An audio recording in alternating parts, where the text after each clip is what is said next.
아니, 인생을 살면서 내가 원하는 거를 원하지도 않고, 그럼 무슨 재미로 인생을 살라는 거냐.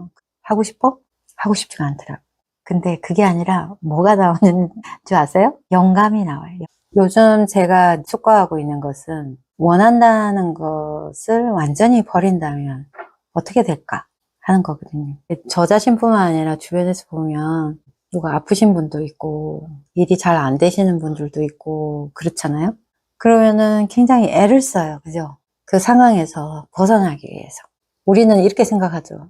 큰 거는 바라지 않아. 우리가 소위 말하는 욕심이라고 이야기를 하면 그 욕심은 우리가 아주 큰 거, 그죠? 내가 바라면 안 되는 그런 것들? 그런 걸 바라는 거를 욕심이라고 생각할 수 있는데 제가 요즘 가만히 생각해 보니까 나한테 주어진 거 외의 것을 바라는 모든 것은 다 욕심인 것 같더라고요. 그래서 그러면은 많은 분들이 이렇게 이제 의문을 가질 수 있겠죠.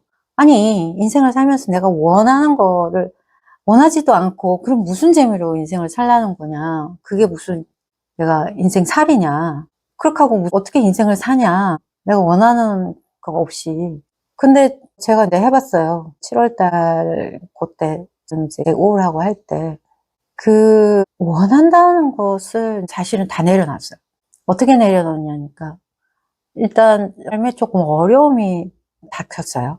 일하는 데 있어서 나는 이렇게 해서 이제 경제가 뭐 시장이 이런 식으로 좀 흘러가서 내가 돈은 한 이 정도는 좀 벌었으면 좋겠고 이런 게 있잖아요. 그 뭔가를 유지하고 싶은 그게 있는데 이게 자꾸 어그러지는 거예요. 뜻하지 않게 막 시장이 너무 나빠져. 그리고 막 사람들이 차도 안 사고 오지도 안 하고 예를 들어서 한 100이라는 100%의 나의 어떤 기대치가 있었다면은 그걸 유지해 왔다면 한 50%도 안 되고 한 30% 이런 식으로 탁 떨어지는 거예요. 그러니까 이제 갑자기 뭔가 하고 굉장히 당황스럽죠. 왜냐하면 내가 이런 상태에서 유지해서 이렇게 살아가리라 하는 그것들이 다 안 되니까. 그러면 보통 때는 습관적으로 어떤 식으로 생각이 드냐면은 내가 좀 더 노력을 해야 되겠다. 엑스트라로 뭔가 해야 되겠다. 아니면 이게 아니면 무슨 다른 방법을 찾아야 되겠다 하고 막 열심히 하거든요. 그래서 정말 사실 머리를 막 싸면서 이걸 할까? 저걸 할까? 하고 많이 이제 노력을 한 거예요. 그런데 저한테 물어봤어요. 너가 이걸 할 수 있겠나? 그랬더니 못하겠대. 체력도 안 되고 추가로 지금 하는 거에 더 얹어서 하는 거는 못하겠대요. 못하는 거예요. 그리고 이제 두 번째로 물어봤어요. 근데 의지는 있죠. 내가 이렇게 해서 말이지 나는 할 수 있어. 막 나를 막 펌프업을 하는 거예요. 너 할 수 있어. 그죠? 그래서 그걸 할 수 있어. 이렇게 했는데 이제 저한테 물어본 거예요. 하고 싶어? 하고 싶지가 않더라고. 그러면은 이걸 놔버릴까? 근데 갑자기 무섭잖아요. 이걸 놔버리면 지금의 내가 지나가고 있는 이거를 잘 못 지나갈 것 같은 거예요. 뭔가 큰일이 날 것 같고 뭔가 해결이 안 될 것 같고 이러다 보면은 내가 두려워하는 어떤 상황이 올 것 같고 그런 거예요. 근데 이렇게 어느 정도 슬슬 지난해부터 사실 이렇게 왔었는데 이게 갑자기 탁 절벽처럼 딱 마주치니까 결단을 내야 되겠더라고요. 그래서 저한테 솔직해지기로 했어요. 이전에는 어떻게 했냐면 나한테 솔직하지 않고 막 나를 끌고 가요. 너 할 수 있잖아. 너가 의지를 내야 돼. 너는 의지를 해서 충분히 할 수 있어. 그리고 어떤 마음이냐면 뭔가 보여줄 수 있어. 그리고 주변에도 자식들도 있고 엄마도 있고 이러면 엄마가 내가 잘할 수 있다는 걸 보여주는 거야. 난 살아있어. 이런 식으로 이제 하다 보는데 진짜 내 속마음은 다 싫은 거야. 못 하겠는 거예요. 그리고 하고 싶지도 않고 그리고 그렇다고 내가 이제 그 무슨 다른 거를 하고 싶다. 뭐 진짜 내가 하고 싶은 게 뭔지 그런 게 생각이 안 되는 거죠. 왜냐하면 이게 어지러운 거예요, 마음이. 근데 일단은 그러면은 나 자신에 솔직해지자. 그럼 못 하겠으면 못 한다고 하자. 그래서 포기를 하기 시작했어요. 그래서 제가 사실은 현실적으로 이야기를 하면 돈을 벌려고 어디다가 프로그램을 샀어요. 근데 그게 너무 마음이 아픈 거예요. 못할 것 같으니까, 못한다고 했으니까. 근데 그 사람들은 말하자면 크레딧을 안 줘요. 취소를 안 해주는 거예요. 그러면은 지금 내가 돈도 없는데 그걸 크레딧 카드로 끌어서 그걸 해서 뭐 내 가슴이 막 저린 거예요. 사실 이런 바보 같은 내가 이걸 하지도 못하면서 내가 욕심을 내가지고 이걸 했다 뭐 이렇게 했는데 너무 신기하게 내가 그런 마음들을 다 내려놨잖아요. 물론 그 과정이 있었어요. 근데 그 사람들도 뭔가를 잘못했어, 나한테. 그러니까 그걸 꼬투리 잡아가지고, 나 이거 못하겠다. 이거 캔슬해달라. 그래서 캔슬이 됐어요. 그래서 제가 갖고 있던 그런 원함 있잖아요. 내가 욕심들을 사실 하나씩 다 내려놓기 시작한 거예요. 그래서 다 내려놓기 시작을 하니까 상태가 안 좋았죠. 근데 현실은 한 2달 동안 너무 안 좋았어요. 근데 어떤 식으로 실존적으로 저를 봐나갔냐. 첫째로 내가 갖고 있는 나에게 솔직해진 거. 내가 할 수 있나 못한다. 거기에 대해서 내가 솔직하게 나 자신에 대면한 거. 둘째로 그거에 대해서 실천을 한 거예요. 내려놓기 시작한 거예요. 내가 할 수 없는 거. 그러면 현실을 내가 현실에서 도피하고 싶잖아요. 아니면 바꾸고 싶잖아요. 근데 그 마음도 내려놨어요. 그것도 욕심이 들어요. 그러면은 내가 있는 그대로를 그냥 지나간다. 이렇게 한 거예요. 그럼 안 되면 안 되는 대로, 내가 속이 상하면 속이 상한 대로, 걱정되면 걱정하는 대로 어떤 추가적인 거를 얹지 않고 그대로 지나가는 거예요. 그래서 현실적으로는 어떻게 하냐면 미래에 대한 걱정이 있을 거 아니에요.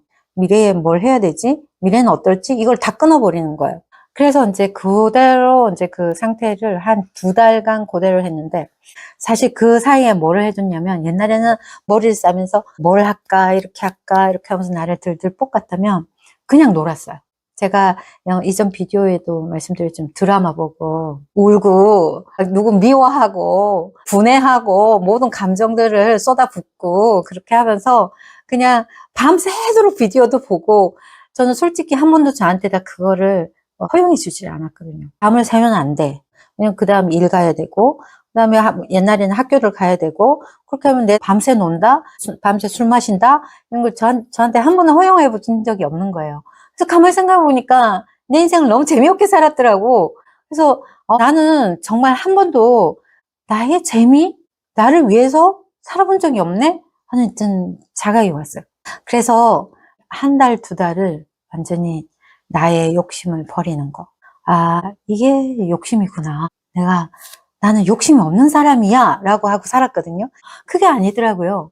그냥 끊없이 내 환경에 내가 주어진 거에 거부하면서 이것보다 더 나아야 돼. 이것보다 더 좋아져야 돼. 나는 좀 더 좋은 사람이 돼야 돼. 나는 이거를 해내야 돼. 이렇게 하면서 끊임없이 욕심을 부리고, 그 욕심을 부린다는 이야기는 내한테 이미 주어진 그 경험을 계속 거부한 거예요. 그렇게 거부를 하니까 얼마나 힘들었겠어요. 육체적으로, 마음적으로 지금 있는 그 경험조차도 내가 충분히 하지 못하면서 계속 뭔가를 추구를 하면서 그렇게 어렵고 힘들고 아프고 짠하게 그렇게 살아왔더라고요. 그런 제 자신이 너무 좀 불쌍하고 안 됐었어요. 그래서 내가 내 삶을 살아야 되겠다. 그 욕심을 내려놓고 정말 나를 위해서 살아줘야 되겠다. 그러려면 나한테 솔직해야 되겠다. 그렇게 지나왔잖아요. 욕심이 끊어지잖아요. 그럼 우리가 못 살 것 같잖아요. 근데 그게 아니라 뭐가 나오는 줄 아세요? 영감이 나와요. 영감하니까 그 할아버지 영감이 아니고 그 본연의 나 자신 속에서 샘솟는 게 있는 거예요. 그러면서 말하자면은 내 욕심에 의해서 노력은요, 내가 막 물을 찾아서 이 세상을 헤매고 땅을 파고 이런 거라면 영감은 주어지고 내 속에서 샘솟듯이 계속 흘러나오는 거예요. 그 영감은 나라는 것을 비우고, 욕심을 비우고, 나 자신의 원래의 나의 온전하고 완전하고 풍족하고 아름다운 그 나 자신하고 접속이 되는 거죠. 그래서 깊은 샘을 파는 것과 똑같아요. 거기에 접속이 되는 순간 이 영감이 샘솟듯이 나온단 말이죠. 그럼 뭐 하루아침에 뭔가가 다 잘 되냐? 그렇지는 않지만 그 영감을 따라가면 그 영감은 어떤 느낌을 오냐면 가슴이 환한, 그리고 많은 분들이 그 첫사랑 있잖아요. 사랑의 느낌, 누군가를 사랑할 때 느끼는 그 가슴 찐한 그런 느낌이 있어요. 그게 영감을 내가 받았을 때, 나와 나의 존재와 연결되었을 때는 그 사랑의 그 느낌이 있어요. 그리고 어떤 식으로 되냐면 주변이 조용해요. 우리가 사랑을 했을 때 종소리가 울리고 뭐 그러잖아요. 그거는 무슨 의미를 뜻하냐면은 드라마에서도 그런 거 나오잖아요. 슬로우 비디오로 나오면서 주인공이 쫙 비춰지면서 웃음이 나오면서 사랑이 꽃피는 그런 어떤 영감이 이제 나오기 시작한 거예요. 그러면서 이 실마리들이 나와요. 그런 느낌들을 하나하나 찾아서 걸어가다 보면은 자연스럽게 내가 건강해지고 행복해지고 내가 풍요로워지는 거예요. 그래서 이제는 어떤 내가 샘을 찾아서 막 쫓아가는 게 아니라 지금 내한테 주어진 거에 거부하지 않고 순응하면서 나에게 솔직하게 나 자신을 돌아갈 때 그런 영감이 드러나면서 진짜 원하는 세상적인 욕심의 그런 원함이 아닌 내 안에서 나오는 그런 영감으로 정말 삶이 내가 정말 원하는 진짜 삶이 펼쳐질 수 있다고 저는 생각합니다. 감사합니다.